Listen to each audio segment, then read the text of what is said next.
Hey, this is Chuck and Stacy from VO Buzz Weekly. And you are listening to Geekcast Radio Network. And Yeah. They are awesome.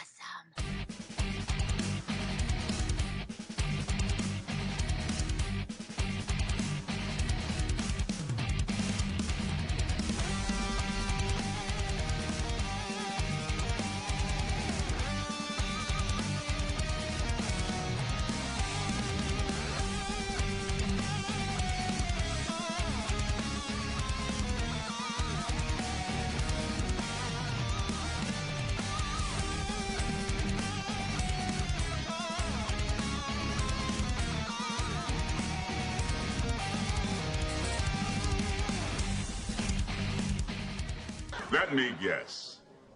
You like Star Wars.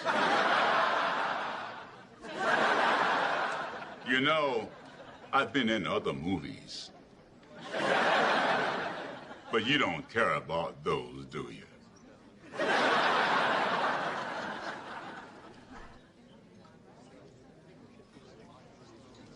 I have one thing to say to people like you. I like Star Wars too. You've just jumped inside the pull bag. Join TFG1Mike and the rest of the comic reading crew here at the GCRN as they make their great escape into comics. From DC, Marvel, IDW, Boom Studios, Zenoscope, and more, we have everything you want to read right here. Transformers comics? Yeah, we cover that. He-Man? Yeah, sure. DC superheroes like Batman, Batgirl, Nightwing, and Batman Beyond? Yep, we have those too. How about TMNT from IDW and I Hate Fairyland from Image Comics? Yeah, we have all that here. Plus, so much more. It's all inside the pull bag here on the Geekcast Radio Network. So without any further ado, it's time to talk about the comics we are reading right now here inside the pull bag. Why, hello there, and thank you for listening to this podcast from us here at the Geekcast Radio Network. Are you ready to jump inside the pull bag, comic fans? We started out as podcast listeners, and we want you to know all the ways you can hear us nowadays. Be sure to subscribe and listen to all the GCRN podcasts on Apple, Spotify, Google Podcasts, and Spreaker. In the meantime, stop by geekcastradio.com and join the conversation by commenting on the episode posts. We appreciate you, the listeners, as we are also listeners and producers of podcasts. Now, on with the show. Impressive. Most impressive. Hello and welcome to The Pull Bag. It is time for Order 366. It is up. I am, of course, TFG1Mike. Joining me is Ryan The UnEvenFlow Markley. Hello, sir. Yellow. And we're taking a break here in the Autobotly coverage to talk about Star Wars comics, yay! And another machine. Yes, another machine. Specifically, this is the Darth Vader series from 2015, written by Kieron Gillen, and art by Larocca. I'll get it all out of the way here in a second, but it's Salvador Larocca is the artist. Mike. Yes. Yeah, may want to pause this one. Uh-oh, what happened? I thought we were doing the 2017 Vader. No! I could have sworn you gave me a picture of the Charles Soule series. No! Oh, man, I'm sorry. Man! Damn it, I know I sent you the right link, because I don't have the other one in my... Shit, I could have sworn. Oh, I was sure it was the cover to those trades. Here, hold on, where is it? Alright, hang on. Hold on. Where the hell is it? Star Wars, Vader down. No. This is when Marvel first got Star Wars back. Let's see it. 25. Oh, geez, I see it now. Why did I think it was? Yeah. Okay, so we can do this another day. Oh man, That's I'm fine. sure I saw the other one. Oh, we can eventually do the other one, yeah, but this was the... That's funny. Ooh. Technical difficulties. Let's move on, shall we? I see you have constructed a new lightsaber. Your skills are complete. Yes, thank you, Joker. I don't know why you would be in a Marvel Star Wars thing, but yes, the technical difficulties are over. I am, of course, TFG1Mike. Joining me is that wrong reading Ryan. Whatever. Again, in my defense, it's mixed up on Comixology, and for some reason, I could have sworn you sent. I sent you the right link. I thought it was on the messenger, but anyway. So you sent me a picture of the cover to the 2017 series.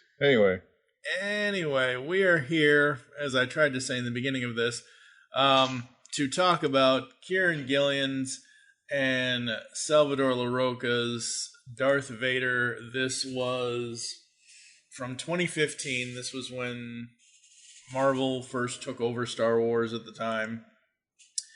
And this is the Darth Vader series. I actually did written reviews for each of these issues. I think I did the first 8 or 9 issues of this series way back when.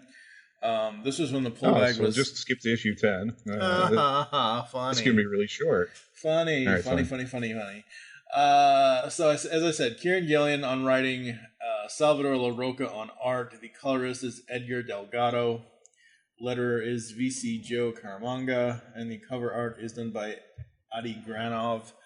I love Adi's stuff. I think it's super cool. I love that main cover here. All of the covers are really well done. All of the artwork is well done too. So, screw it. I'll mention it. As anybody listening knows, I read the wrong series originally. The artwork in both series is exceptionally good. Mm-hmm. I prefer Larocca's art here, and he especially captures expressions better. Mm-hmm. And obviously you'd think that's not super important when you consider that Vader cannot have an expression. Mm-hmm. But there's the surrounding characters in both books, both series, make them. And having that expressiveness in this series really works well. Like, you can tell the moods or thoughts of Dr. Aphra. There you go. That's what I said. Mm-hmm. My Canadian accent confusing you? Anyway. But you can tell the expressions from the expressions on her, what she's thinking, and it's the same with most of the characters. It does a really good job with Tag. The one I really want to mention, though, is Emperor Palpatine is not the best character design. I always thought he looked stupid in the movies, and on the comic page, oh boy, is he hard to get right. Yeah. For versions of illustrations of this, read the 2017 series and try not to laugh every time he appears, because his expression, it most of the time looks like he's smiling hilariously poorly. Mm-hmm. And in this, he's mostly in shadows, but it works here. There are some points where it doesn't look great, but that's one of the things with this book too, is you're taking character designs from, I don't know how to say this without enraging a serious group of fans, but a film that was on a budget in the 70s, and trying to have them move around. So Vader is a great example where he had the mobility of a 1980s Transformer figure in the films. Right. And you've got to have him much more mobile and that sort of thing in this series. Ditto for Palpatine. So, no, the art's really good, and they look the way they should in the film, and it also seems like from the action sequences they move roughly the way they should, which to me is a really hard thing to do when, like I said, you've got a guy who, again, not trying to be a jerk, but quite frankly, moves like, a brick. Mm-hmm. Yeah. Yeah, you're right. I mean, everything in this series, because we are covering Volume 1 and Volume 2 in this episode, folks. So both of these volumes, but just talking about Volume 1 specifically, like where this is set and when it is set and having Vader do what he's doing, and then It's set between A New Hope and Empire. Yeah. Just to clarify for everyone, it's in the shadow of the destruction of the first Death Star. Yep. Which is a period of time which novels have explored and quite a few comics. But again, the Marvel stuff is post the Disney acquisition of, well, everything on Earth. This is sort of a fresh restart. And it's a good period to set it in, too, by the way, because, yeah, the novels have explored it. Yes, some of the old comics have explored it, but not everybody has read all of those. Also, nope. So there were a bajillion of them. So it's not the worst idea in the world to kind of start it over again. Yep. And I love what Larocca and Delgado and Caramanga do with the colors, the letters, and the art itself. Like the scene where, you know, in Volume 1, in the first issue, where, you know, Vader is thinking back to when he was going after Luke. You know, the Force is strong with this one. Just seeing the trench, just seeing his view from the TIE fighter going against the X-Wing. It's like, wow, it's like film just come to life on a 2D page for comics.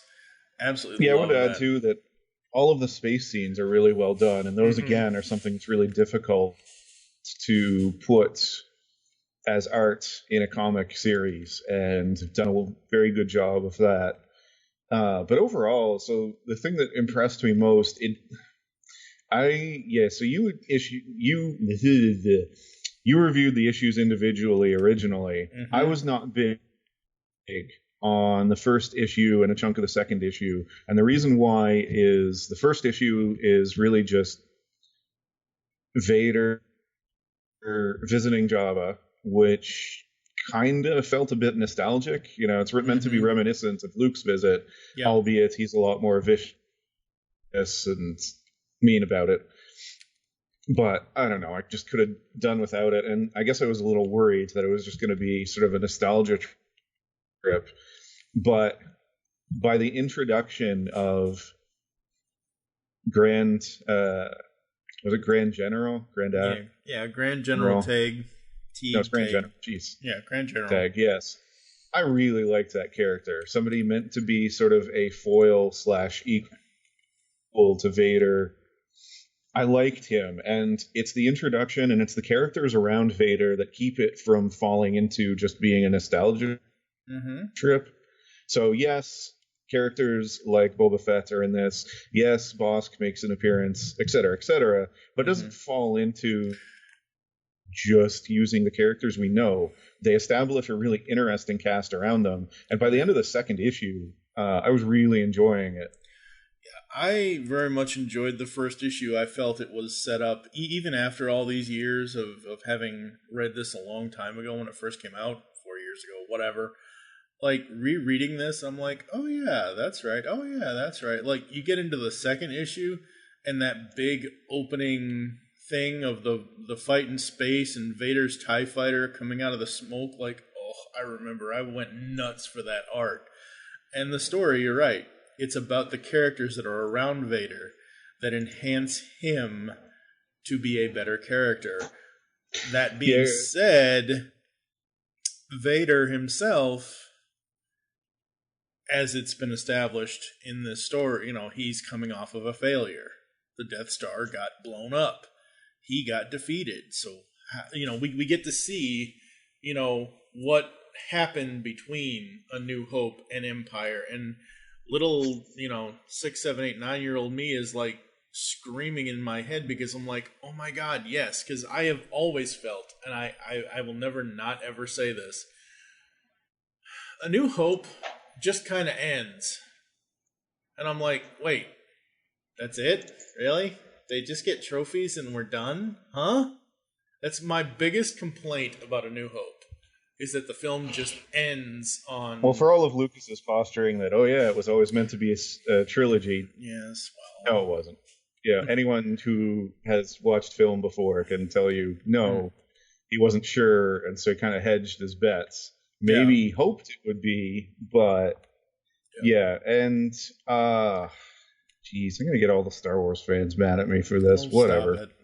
I don't care. So one of the issues I always have with the Star Wars universe is the more you try to explain about the universe, the more off the rails it tends to go. Like, we didn't need to know how Darth Vader became Darth Vader.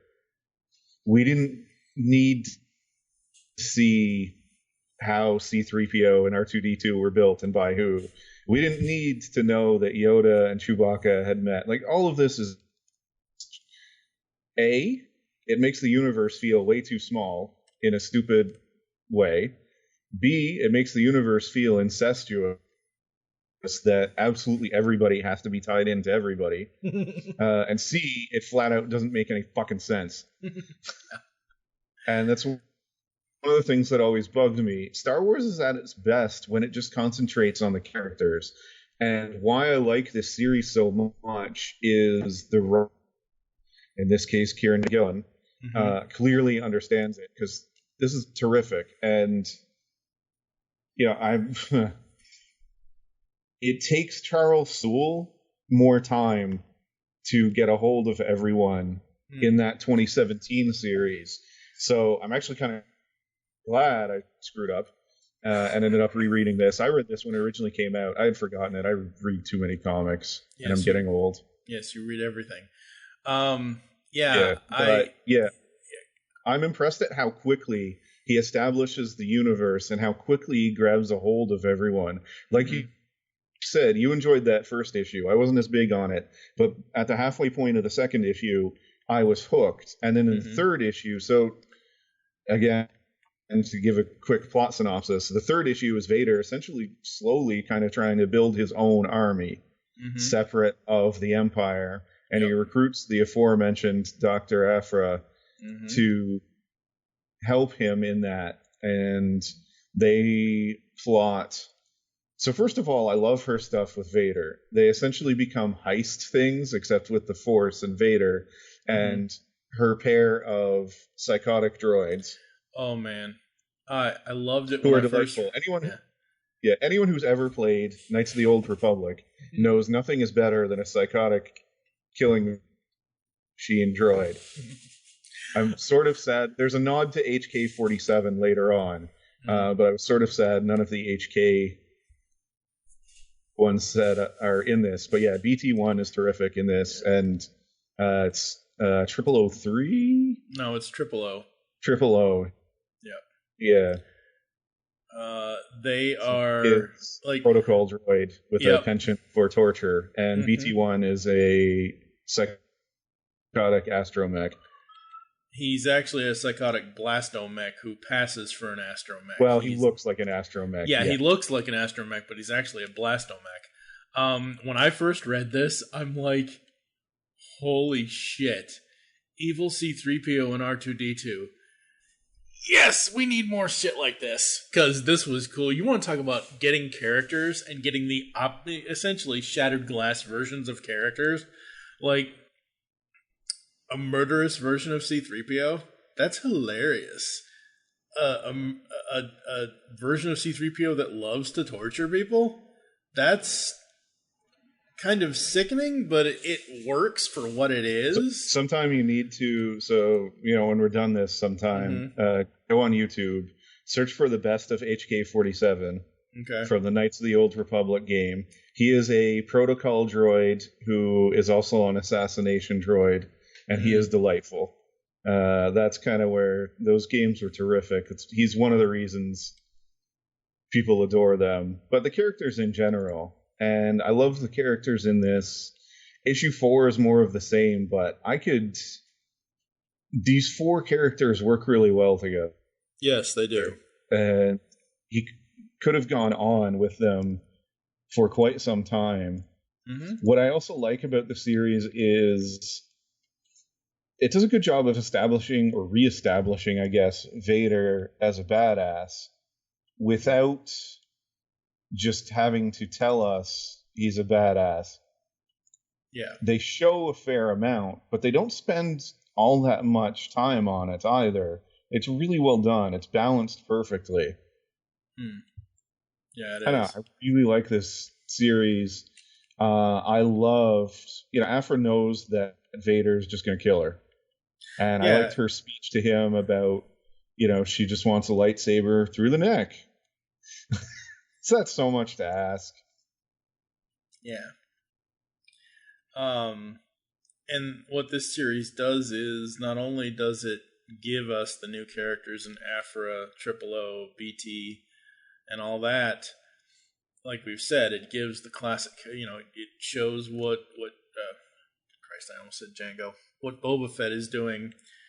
It gives us an insight into Vader that we've never really seen before. Like I said before, the scene with, him remembering going after Luke, or him remembering fighting Obi-Wan. In the I'm skipping ahead here, but in the That's fine. In the 6th issue, we have him remembering Padme and all of that. Like, it can do that, like you were saying with Gillian versus Soul. I have not read the 2017 series, mistake or otherwise. I will eventually read it, but I have not read it yet. You said that Soul, it felt like it took him some time to get. It starts out slower, yeah. Gillian just nails it from the go. Exactly. Like, these first 6 issues in Volume 1, like, everything is on point. It's telling a decent story. We already mentioned that, Vader's kind of amassing his own army kind of thing outside of the Empire, and it just works. Which I also like, because Vader was very much in the films up until the point he decides to turn on the Emperor. It just seems very subservient. We don't necessarily get a hint that there's much going on under the mask until much later on. Yeah. And I like this. I like him as a planner, long term or otherwise. I like him being able to plot, heists. Absolutely.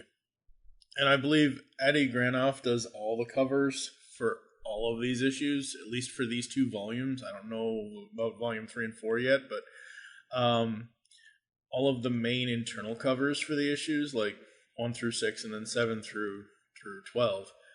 Man, talk about some of the best Star Wars cover art I have ever seen. You want to talk about a cover artist that captures the feel of Star Wars? Granoff does it.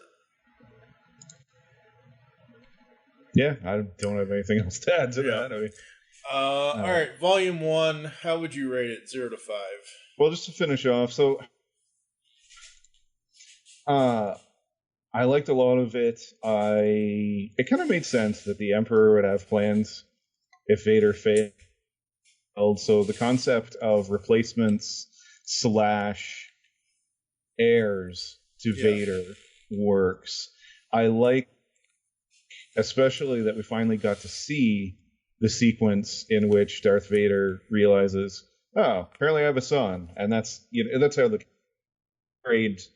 first volume ends off. But I really like it, and I'm not the biggest Star Wars guy. I think I've said that a few times. I love the original trilogy. I famously Phantom Menace is the only film I've fallen asleep during. Attack of the Clones literally gives me a headache every time I try to watch it. I just get so angry. And Revenge of the Sith is the best of the prequel trilogy. And that is saying so little. Revenge of the Sith is the only prequel I can watch. I mean, Phantom Menace is okay. 2 are painful. 1 and 2 are painful, but Phantom Menace overall, I think, with like the Ray Park, Darth Maul fight, and I think all of that is fine. I like seeing a young Obi-Wan. Attack of the Clones is just, it's awful. But Andrew and I have a long-running discussion / argument on which is worse, because I really hate Phantom Menace. Anyway, I'd rather see pod racing than a creepy love story. It's close. I hate it. So the pod racing scene, I always hated it because it's completely superfluous to the plot. True. Yeah. They're going to win and not get stuck on the planet. It should have just been. It should have been one of those side-to-side wipes they do in the original series, where they Yep. Just go like, wow, Anakin, good job winning the race. Yep. And then we get back to an actual plot or something, but of course we never get back to plot in that movie because they don't bother with it. Anywho, Volume 1, yeah. So it's tough. I'm gonna go with for me it's a 4.5. I wasn't huge on the first issue, but it was very, very good, and I highly recommend it to Star Wars fans and non-Star Wars fans alike. Also, especially just buy the first 2 volumes at least, because you're not going to want to end at the first one. I just spoil the end to it, but still. It's okay. It's been out for 4 years. I mean, I absolutely dug the first volume again, reading it again after all these years, 4, whatever. But, I'm right there with you, 4.5. And the only reason why I'm not giving it a 5 this time around is because, not that you're not wrong, but you're absolutely right. The Emperor inside the book, he's not as old as his version in Jedi, but he's not as young as I don't know. Like, I think the best the Emperor looked in Volume 1 was on the cover of issue 6, and that was Addie's art. That was not Larocca's art in the book. But that would be the only reason why I give it take a half point off of it, because of that. The rest of it, the story, the characters, Vader, all of that is just absolutely great. Jeez, I thought I was being harsh. Yeah. Volume 2. Volume 2. And by the way, Vader confronts his greatest enemy, sand. Yes. Which is so coarse and gets everywhere that it's, oh god damn it, why do I reference that? Anyway, so it should be noted, by the way, I don't know if you've read it, but a lot of the stuff that gets referenced in this second volume, and particularly the fight between Boba Fett and Luke, occurs in the pages of Jason Aaron's Star Wars comic, as in the main line title. So that's the thing here, like. And I like how they do that, by the way. It ties in really well. Yeah, see, that's the thing. When all of this happened, when this new Darth, at the time in 2015, new Darth Vader series started, Aaron's Star Wars was going at the same time. And after this volume, we lead into Darth Vader, or Star Wars Vader Down, which is the big crossover between both of those books. Yep. So before we get to Volume 3 and 4 later this year, we're going to have to do Star Wars Volumes 1 and 2, and then Vader Down.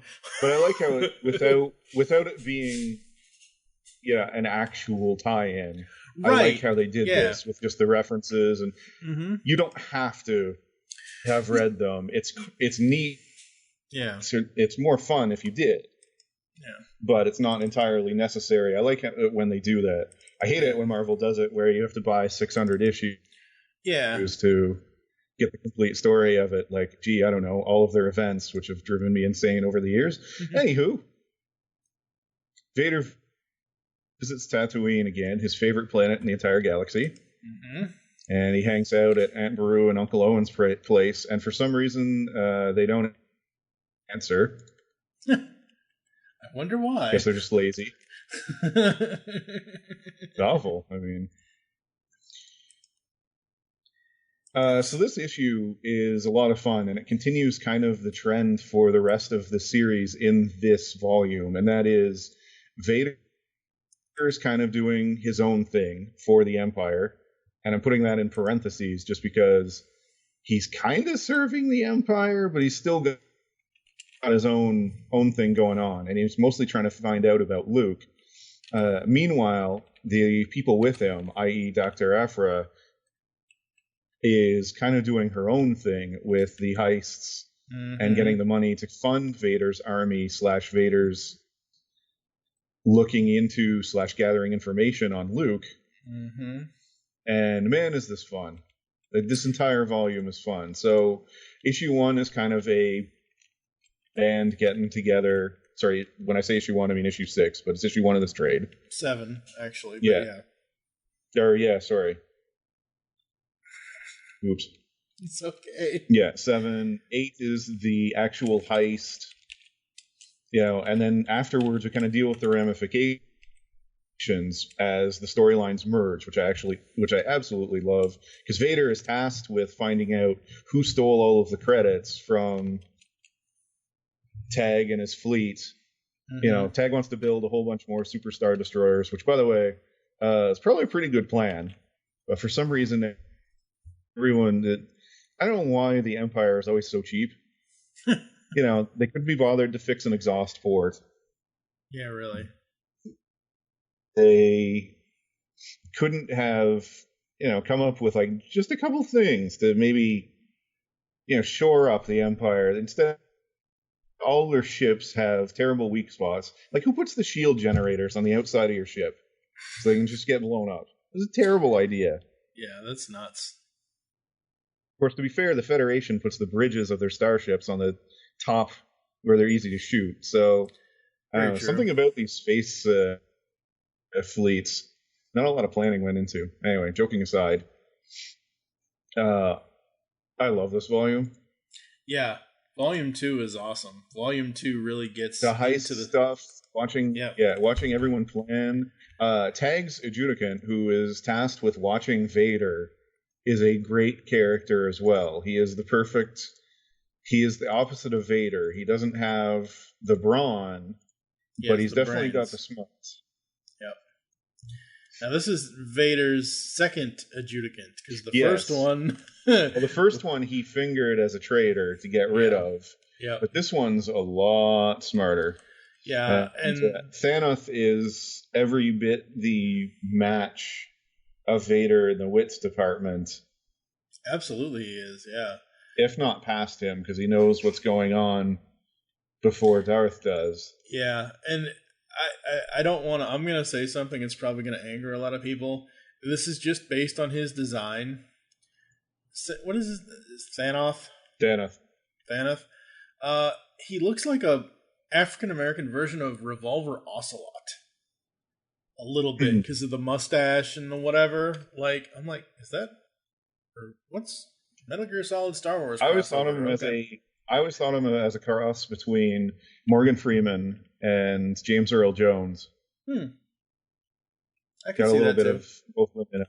Yep. But yeah, I really like his character. I like how he interacts with Vader. In this series too, we see more of the quote-unquote replacements for Vader and how they operate. All of this is really well done, and they balance a number of different characters and a number of different plot lines, which all come together by the end. And it comes together really well. Yep, it really does. You get a little bit of everything. There's a good amount of action in this. There's a good amount of plots for people who are just really interested or into Star Wars. There's a fair amount of discussion about Luke and about the possibilities that, Vader fathered a child. And it should be noted, Vader only finds out about the son in this. Yes. The daughter, of course, mentioned. No. And I think that goes to whatever edict Kieron was given about this. Obviously, as you said, this takes place between A New Hope and Empire. So whatever, at least this part of the run does. I don't know about after this, but if this furthers past Empire at some point or whatever, I'm not sure if it will, because I actually have never read the whole run. I've only ever read the first 12 issues. I never got off to, after the first couple years. It was just I can't remember exactly why. It wasn't lack of interest or anything. I'm pretty sure it was lack of money at the time. But, probably. I did not keep going to see if it kept on after, but in the first few years of it, they stayed in between. Okay. A New Hope and Empire. Okay, good. Because that way we don't ever really get, we only get the thing about Luke and we only get all of that. And I wish the series had continued, but I understand why it doesn't. And it's fine. It is what it is. So Vader does a good job here, too, of I'm interested in all of these characters, which, again, is smart because, to be blunt, we already know the fate of Vader, Palpatine. Mm-hmm. We know what happens to these characters. We know exactly when they die and who they are and everything else. So if you're going to do things that, say, put them in danger or certain situations, well, we kind of know how they turn out. So there could be just a complete lack of tension or interest from that. But no, they do such a good job with everyone else. I legitimately am interested in the fates of the other characters enough to keep reading. Yeah, absolutely. And that's important because nobody's going to keep reading if, Vader's the only person it's centered around. Because again, we already know. Yeah. He's not going to die in this, in this series. Or else the writer's going to have a lot of explaining to do. You killed Darth Vader before he really is supposed to die? What's wrong with you? Yeah. And I love his relationship with Aphra as it goes forward. I love just all of the art in issues 10, 11, and 12. Specifically, like the cloud battles and stuff, like the blue cloud battle stuff. I'm like, oh, that is so cool. This part of the space battles and the storms, stuff. and the storms. Torpedoes. Yes, I love that. Like, some of the best backgrounds, some of the best Star Wars backgrounds, if not regular backgrounds in comics ever, are in this. It's just so good. It really is. I don't know. Don't know if I'd go that far with ever. It's tough. Well, we consistently review comics with ridiculously good art. True. Be it the Transformers, be it Capella on Batman, be it anyway. But you're right, the art's fantastic. Yes. Again, I completely recommend this to Star Wars fans and non-Star Wars fans. The first 2 volumes are more than worth it. Absolutely, they Just are. if you enjoy comics or you enjoy stories. Yep. It doesn't even require intimate knowledge of Star Wars. It's nice. It'll enhance it, but it's not necessary. It still tells a really good story. Absolutely. And so this basically leads up to the Vader Down crossover. So like I said, the Star Wars series by Aaron, I assume, is also leading to the Vader Down crossover, because that's when they both cross over. So we'll have to do Vader Down after this at some point. But yeah, yep. I mean, even reading this again, like when I was reviewing it, not just to review it, when I was reviewing it issue by issue, reading single issues and trying to review them as a single issue when it's a part of a larger story is very difficult. I know people do this all the time, but people also jump to conclusions that don't really happen or that kind of thing. Yeah, we talk about it all the time too. So many of these writers, Aaron, who we've mentioned a couple times, is definitely one of them, or Rucka, who we've reviewed as well. Most of these writers write essentially for trade. Their stories are just meant to be more long form rather than the old days where it was kind of one-off individual issues. It's a lot like the differences in television. It used to be TV shows were solved in half an hour to an hour, and then it resets in the next episode. Versus now, there's so many shows that are serialized where one thing just leads to the next, and you just keep going. Yep, absolutely. What would you rate Volume 2? 5. I'm right there with you. It is so good. Can't find a thing I didn't like, or an issue, or a portion. So. Yep. Same here, and I love the last parts of issue 12, or whatever, chapter 12, whatever you want to call it. A lot of the art around Vader and just focusing on him. Oh, it looks so good. We talked at the beginning of this podcast about how sometimes you can't get expressions out of Darth Vader. Salvador Larocca got a lot of expressions out of Darth Vader in these first 2 volumes. Yeah, it's going to work with body language and the like with Vader. Mm-hmm. And that's tough. Yeah, absolutely. I think that's going to do it for us. We're going to continue on with Autobotly August with episode 367. Heather Hahi Prime will be joining me for that with Orion Pax, Thundercracker, and Megatron. And then after that, Ryan and I will finish the Transformers Spotlights with Bumblebee, Trail Cutter, and Hoist. And then we will finish partly Lost Light and Optimus Prime Volume 4. And then my good buddy Jeremy Fine came back and we talked about Sex Criminals Volume 3 in episode 369. And then in episode 370, Ryan and I will tackle the Chaos Bringer in Transformers Unicron. Unicorn. Yes, Unicorn. Yes, that's right. He does timely to do Unicron with him wreaking havoc on wallets now. Yeah, exactly. Yeah. Please tell me you're not getting that. No, so I just don't know where to put it would be the problem. It's I've always said I love huge Transformers. Might be too large. It just I don't know, that's tough. So that's what's coming up here on the podcast. I hope everyone's liking what we're doing this year in 2019. I looked back on where we started in episode 335. We started with Mighty Morphin Power Rangers Soul of the Dragon, which is a one-shot from Boom Studios, focusing on an older version of Tommy Oliver and that kind of thing. We started with that. We've done more Marvel coverage. Yeah, we've done more Marvel coverage this year than we have in the entire 6 years of the podcast.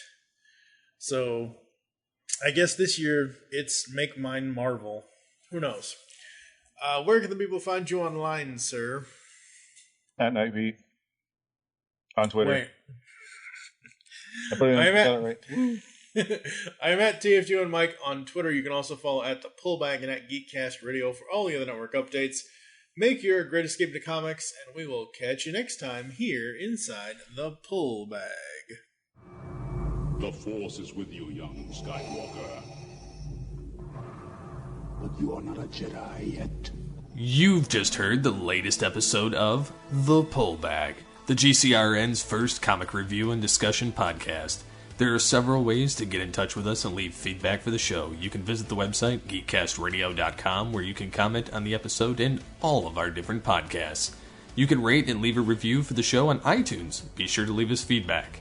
Become a fan of us on Facebook, facebook.com/thepullbag. Send us an email, feedback at geekcastradio.com. Follow us on Twitter at thepullbag and at geekcastradio. So until next time, make your great escape into comics and unleash the geek in you.